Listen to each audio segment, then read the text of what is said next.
Okay, at this point we are done creating the tunnel itself. We're going to be deleting the faces in the skybox that are around the tunnel, create new faces, and we'll be ready to export it at that point. So we're going to go ahead, first thing is to attach our tunnel to the skybox itself. So we'll click on the skybox, go under Editable Mesh. We want to deselect all the faces that we have selected, and we're going to go out of face selection mode, click on Attach, and then click on the tunnel, which is box number 2 in this case. And now the tunnel has been attached to the surface. You'll notice our unwrap UVW has actually gone kind of askew here. We'll be fixing that towards the end of the tutorial there. So we're going to go back to Editable Mesh mode. We are going to go into Face Selection mode. And in the top viewport, we're going to be selecting the faces that would be intersecting with the entrance to the tunnel. So we're going to turn Ignore Back Facing off. And on this side, it looks like we have 4 faces that will intersect with it, so we're going to delete those. And it looks like it's the same case for this side too, so we'll delete all 4 of those. Now if you go into Perspective Viewport, you can see that those 4 faces, 2 polygons, have been deleted there, and we can see the entrance of our tunnel. And now we actually need to recreate the polygons by doing the same thing that we did in the bases, just reconnecting the ground floor there.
Okay, it looks like that has been sealed off good there.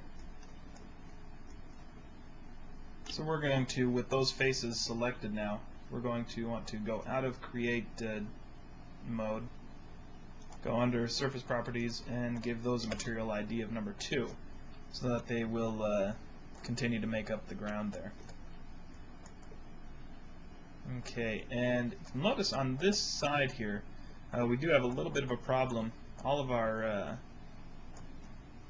the map was created a little bit low there for the tunnel entrance, so we're going to want to just kind of adjust the geometry around there, being careful not to mess around with the vertices that are that make up the entrance to the tunnel. We can just move around the entrances or the vertices around the tunnel.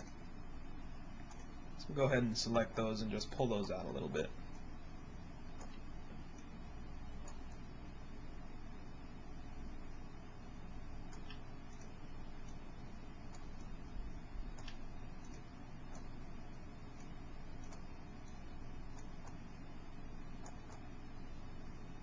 Okay, there we go, that's good on that side. Now we'll just take a look at this side, and this side looks pretty good, so we're not going to screw around too much with this side.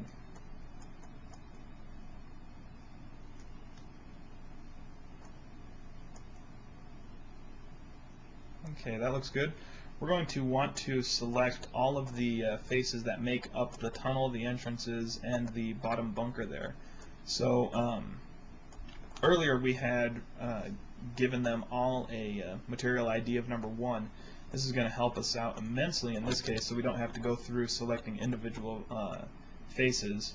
We are going to go out of vertex selection mode and into polygon selection mode.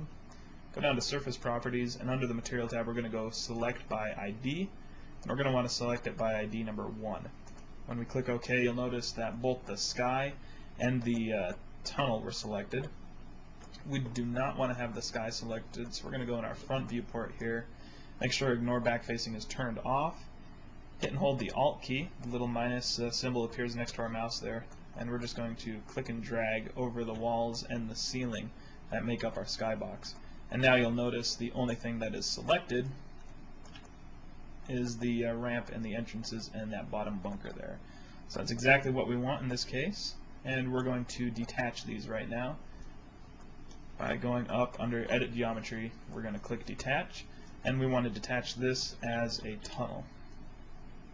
And now we have that named, and we want to link it to our reference frame.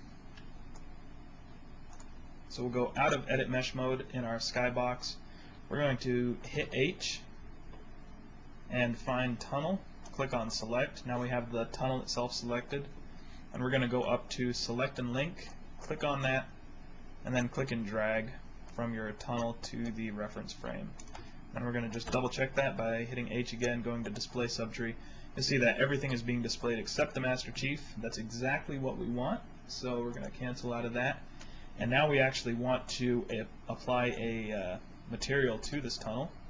So we're going to, with the tunnel selected, open up our material editor, and we're going to use the same material that we used for the bases.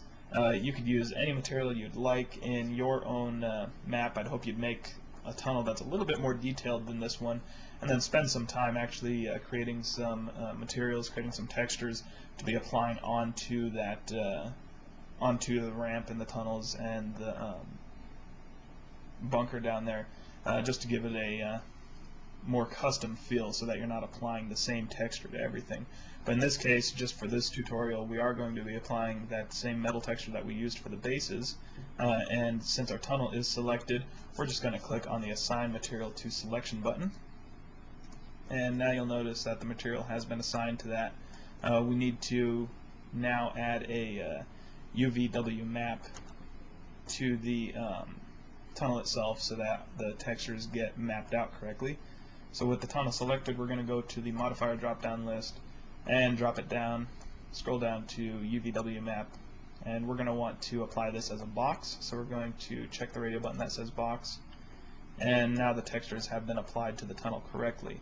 We're not going to worry about lighting in this case. We'll actually be lighting this through Sapien. We're going to fake some lighting inside, and that will come in the next step there.